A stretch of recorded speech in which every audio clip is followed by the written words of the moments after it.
So I'll be very, very brief here. I just want to say again a huge thank you to everyone for coming and to everybody that made this event possible. Thank you to all the RAs in the lab. For everybody, give them a round of applause.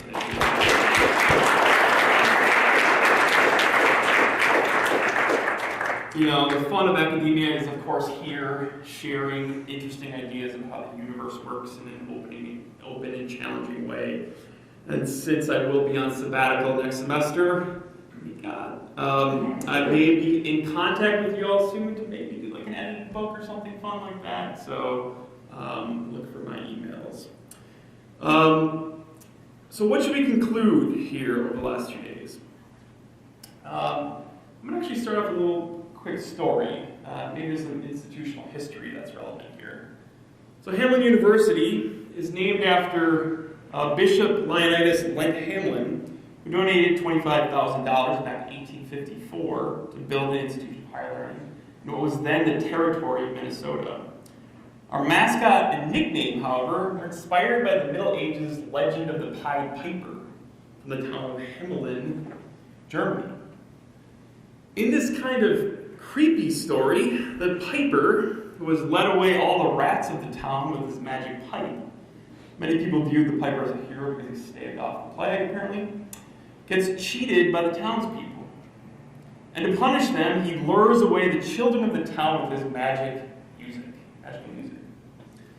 while all the adults are at church or something. So, setting aside how dark and weird this tale is, and the fact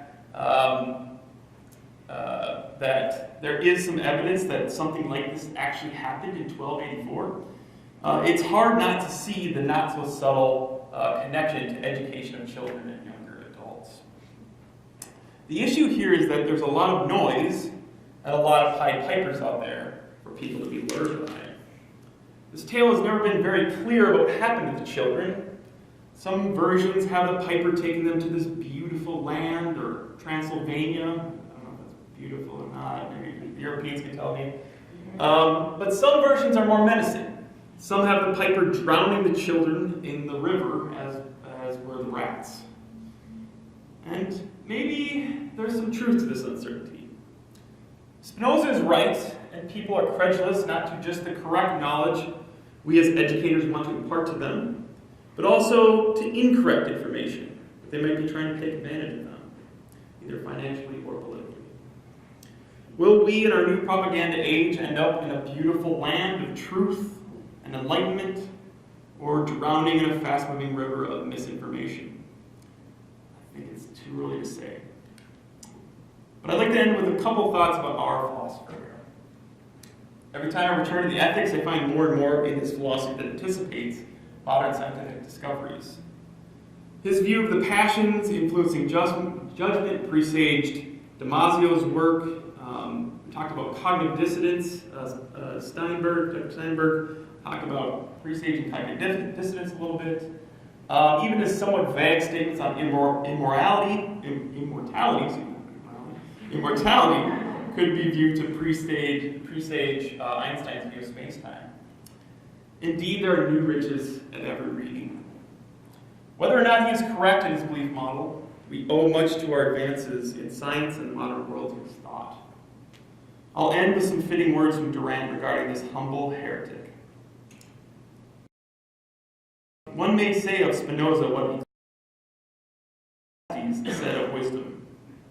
The first man knew him not perfectly, no more shall the last find him out. From his thoughts are more than the sea, and his counsels profounder than the great deep. Thank you.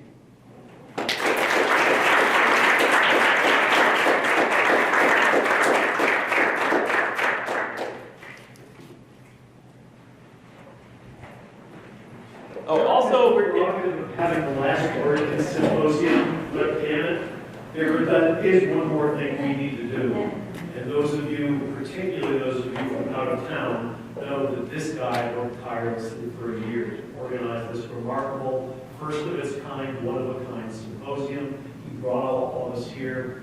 This entire intellectual feast was really put on by him and his amazing team. I know you want to join me and Spinoza.